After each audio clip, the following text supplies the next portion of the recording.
తల్లికి వందనం. ఇది కేవలం ఒక పథకం కాదు, ఇచ్చిన హామీ నెరవేర్చాలన్న ఒక ప్రజానేత సంకల్పం.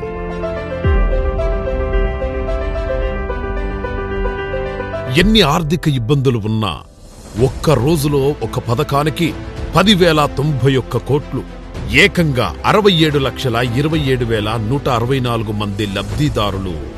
ఇది ఒక రికార్డ్. 20,053 మంది తల్లులకు నలుగురేసి పిల్లలు, వారందరికీ అంటే 80,212 మంది విద్యార్థులకు డబ్బులు. దీని వెనక చంద్రబాబు గారి దార్శనిక ఆలోచనలు అద్భుతం, లక్ష్యాలు అనేకం. ఇక ఏ తల్లి తన బిడ్డను బడికి పంపకుండా ఉండదు. ఏ విద్యార్థి కూడా పేదరికం కారణంగా బడికి దూరం కాడు. ఏ ఒక్కరు కూడా చదువులేని కారణంగా పేదరికంలో ఉండిపోయానని బాధపడరు. పెంచి చదివించలేమనే భయంతో ఏ దంపతులు ఇక పిల్లల్ని కనడానికి వెనకాడరు.